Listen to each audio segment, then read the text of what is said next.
Let's go. So kick things off on Oasis.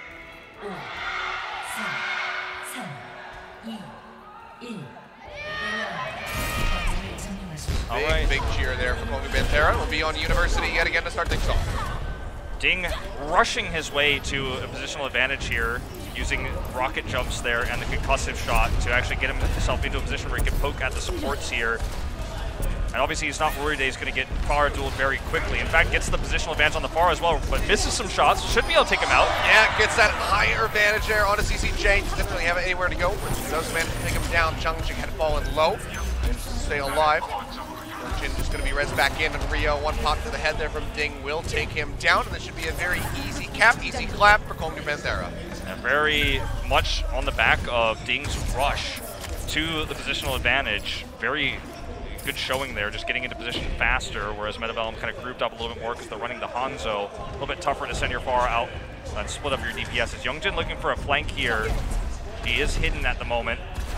Just wants to cut them off when they do commit to collapse onto the point. Well, Ding this time going to be taking that shot as the strike comes through. Youngjin yet again going to be going down to decay. Will fall very shortly thereafter, as will Changchik. So the tank line completely dismembered here for KongDoo Panthera, which means that Bellum are going to be looking at a very fast flip. 32% as they go ahead. Lock that one down. So that's exactly what you want to see. That's the ideal flip. You know, getting it before 50% means that you're not really going to have that ult deficit. In fact, you can turn this into your favor and be nearly with that Graviton Surge, the Earth Shatter to be with it as well. And we've already seen how quickly Nice can build a Dragon Strike. It's what opened up the point for them last time. So for KongDoo Panthera, this is a very scary moment. They would like to, if possible, kill the Zarya. Well, speaking of Zarya, that's going to be the Graviton Surge coming through with the barrage layered in from above. Coma going to get taken out by that one. Decay does manage to answer one back. Actually throws in his own Graviton Surge, and Ding comes in with the barrage answering back. 32% for Bellum. The flip about to come through. KongDoo Panthera regaining control. Not, you know, it doesn't get closer than this. Very, very close first point here of Oasis. Graviton's traded, but the better, more efficient one goes to KongDoo Panthera. The later one there, they had time to respond. They're very, very close to finally getting that rally. Youngjin has been the primary target many times, and he will very shortly be able to build that. That's going to make it even tougher for this to be cracked for Bellum. Changchik looking for one of those Earth Shatters he's so famous for. Barriers down. Lined up some pretty crazy ones in the past. Dragon Strike going to be coming through, cutting straight across the point, but no one's really there. But Changchik, he's isolated by himself. Rally going to come through. Youngjin kind of just throwing that one in onto himself, trying to retreat back over to his teammates so they can benefit from that ultimate as the K keeps spamming away. Throwing another Graviton Surge very rapidly. Now he has the shield on top of the armor. Killing the Zarya is going to be such a pain for the side of Bellum. Yeah, Changchik died trying to get into position, but the team still was able to follow up behind him. The rally there worked out really well because in a slower fight in this meta where on control, especially on Oasis, we're seeing this slow tank play. If you use a rally, you're going to heal through the slow Pharah damage. You're going to gain that extra armor. As you can see, armor still persisting on all the members of KongDoo Panthera. Decay has a great angle to grab from as well to gatekeep them out. They might just not even be able to stand on the point if he uses it. They're coming from two angles. That's going to be the overtime taken away here. See the barrage still going to be available from the side of Ding. Hasn't had to use it. Hits that shot straight on into CCJ. Takes him down. That should just be all that she wrote. Chara will go over, make his way onto the point to try to extend this overtime, but Bellum still now waiting on these respawns to come through. Barrage comes down, Envy and Chara will both fall. Ding just ripping on the shreds, and OT should just tick away. KongDoo Panthera is playing around Ding so well. You know, I normally try to get the opinions of YBT before I go into series like this, especially for teams that, you know, he has more scrim data for me than I do, of course, about these squads. And the one thing he told me about Panthera that really stood out to him was Ding's Pharah is insanely good right now, and already this is showing vast improvement from, you know, his lackluster play overall throughout the season. We saw his Tracer pop off in some of the later parts of regular season, but now on the Pharah, they're just playing around Changchik and Decay better. The grabs are more patient, and he's just more accurate in general. We see Nice with the Sombra here. Very much a possible actual lock-in here. Looks like they will stick with it to start this push off. So looking for build-ups on EMPs.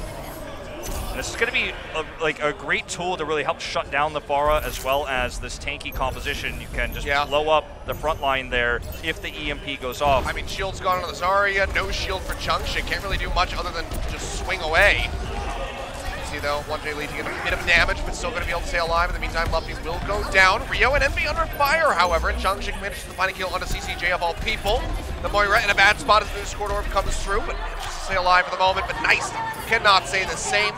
Shift there from Youngjin takes him down. The problem with running the Sombra into this is that you struggle to build EMP if you don't go into a longer fight, and they don't have a comp that really allows that to happen. They're running more traditional dive with the Winston and the D.Va, so they need to, I mean, they either win the fight immediately and build a huge ult advantage in this meta, or they fail. And he needs to start farming more charge on the tanks, but it's so risky to do so against the Zarya Reinhardt. It's easier when it's a mirror matchup in terms of the tanks, but when it's not, it's just hard to farm that charge. He's only at 50% currently. Well, Earth Shatter coming down the bubble, not quite going to block that one out. Rio does get locked up. The pin comes through and Changshi takes him down. Pulse Bomb comes in and he manages to survive. We're not going to be finding that one. 6% going up here for KongDoo Panthera, and Bellum just kind of look lost in this game. So a high chance we just see a rally come through here as well. They're actually saving it right now to make sure that it's a little bit more efficient.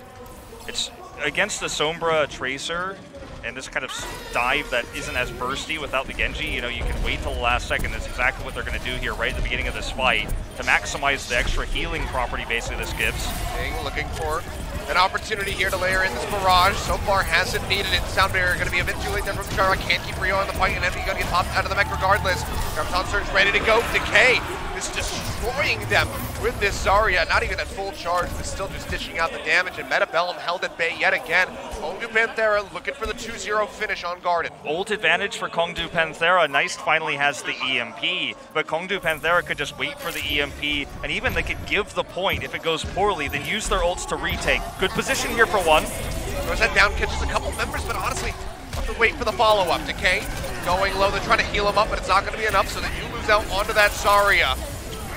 They commit the shatter, and they're actually starting to turn this fight. Yeah, looking for it. Pulse Bomb going to get tossed in, but the bubble's there from the Zarya. Decay just denying that damage away, but he is still going to get jumped on, still has that Graviton Surge, but will not go down, throws it down now, right at the last second. Still manages to stay alive, and they pick up the kills here as we enter into overtime. Bellum just cannot get a break. Welcome back, Envy. Goodbye, good night, he'll die. And Bellum just going to get swept under the rug as KongDoo Panthera close this one out with a 2-0, it would seem. Cleaning up house here. Really great play with this setup. I mean, the Zarya play we're seeing is miles and above, you know, the quad tank we saw from KongDoo Panthera. They ran it mostly last season, the quad tank, so this meta suits them. On control, they ran the, you know, quad tank with Moira Lucio, and it was a comp that worked for them a little bit, right? Like, it was mixed results we saw from them. It was the strongest, of course, on Lijiang Tower for them in the past, but in this meta where it's actually very strong, very powerful, the Sombra just can't really break through. Even though the Sombra started the fight off right, they were able to make that Earth Shatter come through. They won the longer fight with their more sustainable tanky composition. And we just didn't see EMPs built consistently because it's so difficult to do so. It's so difficult to farm those off of the you know, more tanky Zarya Reinhardt that has the bubbles like you were talking about. And you're always at risk of just being burned down and killed by the burst that comes out from even Reinhardt's hammer when you're trying to burst your way through here. The stun potential for Brigitte you have to play around as the Sombra. And there's Tidala talking to Rio, talked about how he's the new coach for this squad, obviously making a big impact here for the team, but for better or for worse. And you know, this was just Ding popping off on the Pharah. Really good understanding of the Zarya. I mean, Decay, yeah. Decay in those fights was at low energy as well. He was at 30 energy in both of those big fights where he was just popping off. He was giving bubbles to members, and then Bellum was trying to play around it, not attacking the bubbles, not giving him high energy, but he stayed alive. Yeah. He was healed by his supports. They really have a good understanding of how to use comps like this because it was what they were mostly running in Season 1. Yeah, wonderfully done. KongDoo Panthera swing out the gate here, pick up that first map win, but there's still plenty of opportunities for Bellum to bounce back and try to get that win. We already experienced that from our first series, where GC Busan was able to come back after losing on Oasis as well. Closed that one out. And Yeah, but I think we're going to have some player swaps coming through. There's a lot of people in the booth from Bellum. Yeah. So, pretty much every sub-player was in there, the support staff coming through. We'll have to figure out who is going to be making an appearance here for the second set as we get ready to go into hybrid. Yeah, with Meta Athena also being relegated and them not actually having to focus on playing this, and like last time they were in the same group, right? So they got a little bit awkward in terms of scrims and preparation. Yeah. But now they have all these other players they can. Oh my God. Oh. I'll finish my point. So they have a lot of players that can help out and scrim with a sister team that's not in their same group. So they have that going as well. So they have got a ton of tools, but. That's a drawing right there. It's a multi-sign drawing. It extends into 2 cheerfuls. Okay. Got him ready to go. I mean, the Diva's cute and all, but like, let's go back to the Hanzo. Yeah, this is like you versus the sign they told you not to worry about. The Hanzo. Like, you're all right, but look at that Hanzo. Oh. Okay. All right, we have some stiff competition. It says explosions are art. That's what that says. Nice Junkrat coming through. Oh, it's YBT as Hammond. As Hammond. Yeah. I'm not going to translate that whole sign for you. That's a long one. That's probably something that Young Wutong's going to be taking home. Okay, this is a quality Reinhardt drawing. What is going on? We got some great drawings here tonight. I like that one for the art style. It says please don't lose. Or it doesn't say please don't lose. It says you better not lose, basically. We saw a lot of crying KongDoo signs last season, but they're a little bit happier today. Well, we had one earlier that was somebody crying with a bottle of soju in their hand, but I couldn't quite see if it was a character, but some kind of chibi style Tracer and Mercy. Happy will be subbed in. Okay, CCJ gonna be subbed out. So Happy is coming in as a sub DPS. You know, a bit of a controversial player in the Korean community at the moment, but you know, Meta Bellum, the Meta organization, said that they felt his 6 months punishment was enough, so he's going to come back in. We'll see how he plays. He's been obviously on a long hiatus from professional play. Yeah.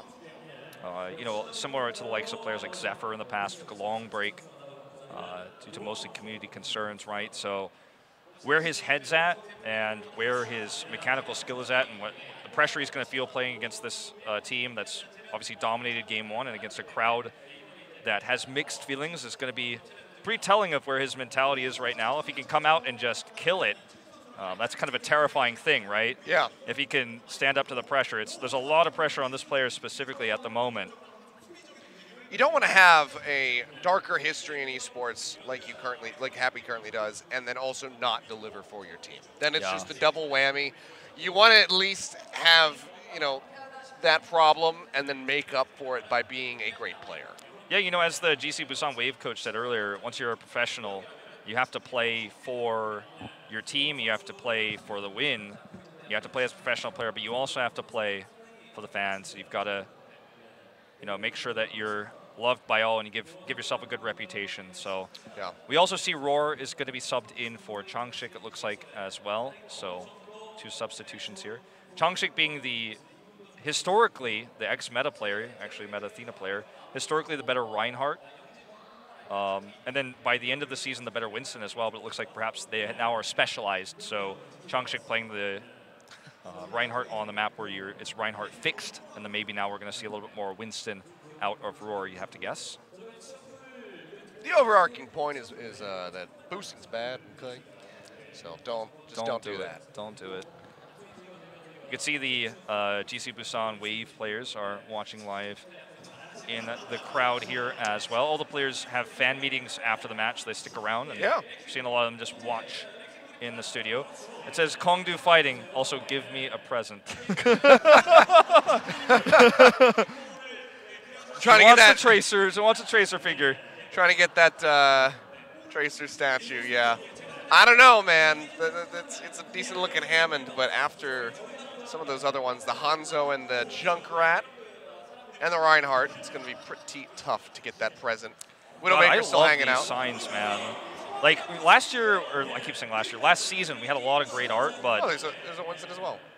In these first 2 days of Contenders Korea Season 2, we've had more and better art than we saw in the entirety of the last season, I feel. I mean, talk about talent these guys have in the audience. Well, with that music, seems like we should be ready to jump into our second map of the series. Bellum, it's their selection for Hybrid. Let's see where they want to take us. It's going to be Blizzard World again. Blizzard World, and CCJ was the Widow player for the majority of last season. Happy subbing in here. Means that perhaps he is now outperforming CCJ on that role. We'd have to think, given that we're going to this map. Could also be the one to run the Hanzo Junkrat. Very strong composition. What we saw in our previous series was the Lucio push, of course, with the sustainable Roadhog comp to circumvent the Reinhardt defense. We don't know too much about where Bellum's at because obviously they didn't play in trials. They were seeded into this season. Yeah. Well, let's go ahead and get ready to take a look as we visit Blizzard World for the second time tonight.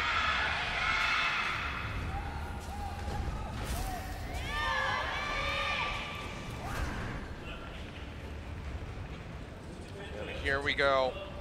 Let's see what the compositions are going to be so far. Maybe looking at KongDoo, the Ryan Zarya on defense. Ding over on this Hanzo, and Youngjin yet again going to be operating with the Brigitte. Ding's kind of the ultimate flex. You know, the Pharah, he killed it with already. Now going to be playing the new meta Hanzo. Youngjin, again, sticking, as you said, with the Brigitte. Decay on the Zarya. A pretty traditional Hanzo defense here. Anti-dive setup with the Brigitte. Happy will at least tease the Widow to start things off with Nice on the Diva flex. Don't know if this will actually come true, but it's something that could certainly work with this composition. With the Lucio and the Moira, it's sustainable. It's got the speed boost to get into position, and then Happy gets up on the left side high ground with the Widow and gets the flank kills. That's the idea. We saw this, a similar style, obviously earlier, as mentioned, with GC Busan Wave. You come up here on the left side, use the speed boost, and then Happy gets those flanking kills. That's the idea. Let's see how it works in practice. Well, already can hear that headshot sound coming through. Pushing it through over onto the left-hand side. Roar throwing out the fire strike as they try to push them back. Envy will fall down below half, but shield's going to be regenerated as 1J Lee just starts spamming away with the left click. Happy sitting up on top by the Griffins. Not finding too many shots yet. Scouts everybody out, sees where Happy is as well, so full vision right now. And that's super important for Panthera. He's trying to duel out in the Widow matchup. Bellum's going ahead. They put themselves around the backhand side of the point. Now move down onto the low ground. Bubble comes through. Roar pushing forward. Earth Shatter nearly ready to go. Rio not too far behind. 82 to 87%. Swings coming in. Rio almost goes down. Earth Shatter comes out. Not sure who he caught. It's going to be the Diva, but he'll die in mid-transit there. Manages to get the pop out there on the Nice. The Decay, he's picking up the pieces. Finds the kill there onto Envy. 3 members dead on the side of Bellum. A couple more getting ready to go down. And the air team wipe executed here from KongDoo Panthera, and they managed to hold point A without giving up any ticks. Yeah, very close call though. The sustainability that Bellum provides means they have quick builds for their ultimates, and that is going to be the Earth Shatter. Sure, slower than Roar's, but he still has it available, and 2 support ultimates. So even though the first push failed, they now have the ult advantage here. In fact, Graviton as well, almost ready. They're going to be, of course, facing off against the counter one. They have vision advantage here. Rally to start off the defense. They're looking for the shots, and Happy does manage to find one there on the Luffing. We'll see if Coma can move forward to try to get that rest. Earth Shatter going to come down, but the Graviton surge will keep everybody nice and contained. Pin comes in, but the bubble going to absorb the damage, and there's still that sound barrier to worry about. But the Dragon Strike goes through, manages to cut down Envy, and Rio will fall. Okay, pushes forward, finds 2 more kills. Chara dead right at the end. They can't get Nice for that extra little stagger, but it's 1:40 left. KongDoo Panthera are looking so strong. This is the infamous combo, but they used it, or they were able to use it rather, even though the Shatter came down.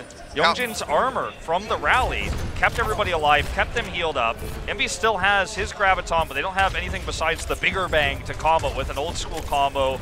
We don't see too often anymore, but something they could try to go for. Very much aware, though, is KongDoo Panthera of this reality. And here it comes. Traps her on the backside, throws that one down. Pin coming in from Rio. This is fine. A hit, but not going to be getting any kills. It's actually going to be Ding coming out trumps. He finds Nice. Happy goes down as he pops off with a double kill. Earth Shatter in, catches everybody else. Pins coming through. Roar kills 2 with the charge. And Bellum are facing a full hold right now at the hands of KongDoo Panthera. I mean, we saw just absolute chaos with the Earth Shatter. But even before that, Ding immediately killed Nice as he tried to go for that bigger bang combo. As soon as he's in pilot form, he dies to Ding. And now he's switching over, of course, to the Pharah to try to counter the composition. But all the time is gone, as you mentioned. I mean, I don't know if it's going to help. You can already see there, Nice taking that body shot. There's another Graviton Surge on the way, just 30% away, and Happy's just dead. Youngjin just kills him face to the face.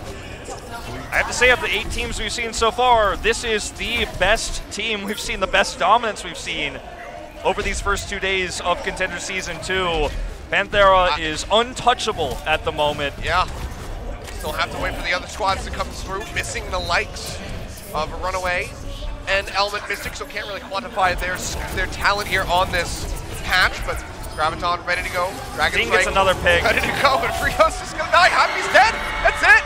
They just execute a full hold almost perfectly. Yeah, I mean, we didn't even really see... Good God. Bellum was being patient with that push, and they had the Pharah. There was just a late swap.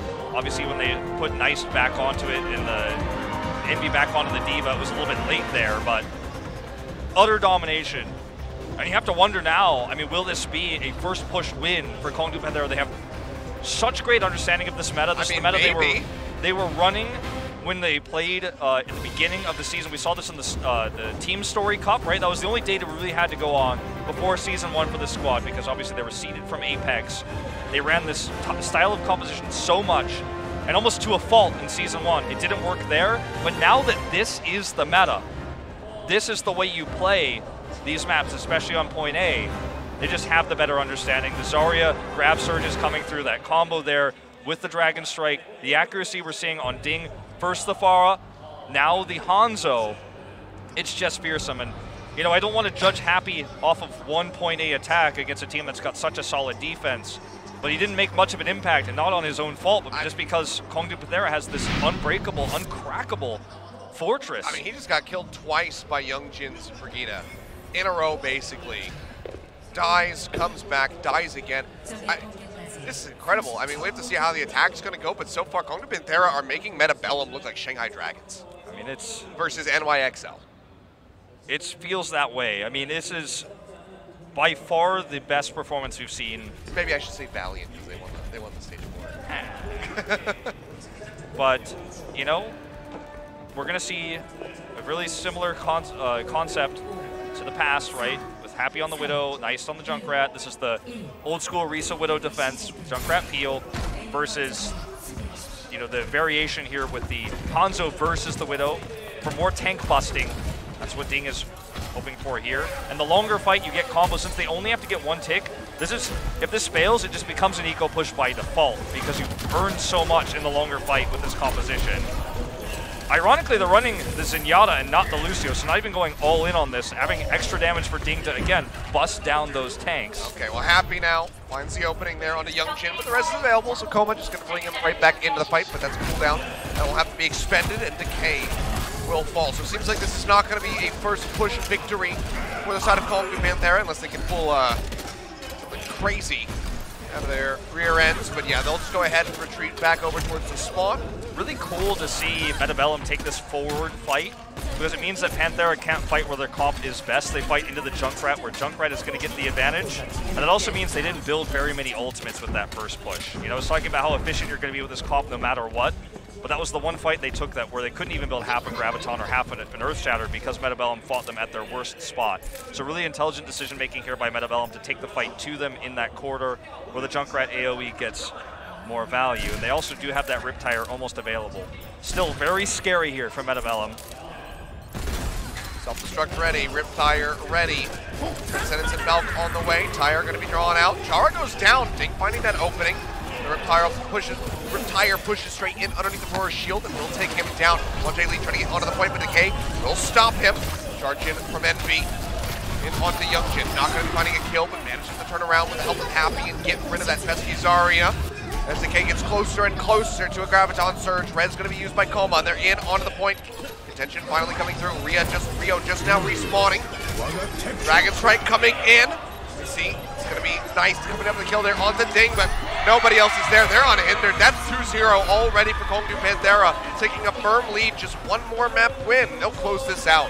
Clearly feeling comfortable with how, you know, the meta is now. And that was dominance back to back. I'd say KongDoo Panthera looks very comfortable with meta. Yeah, indeed.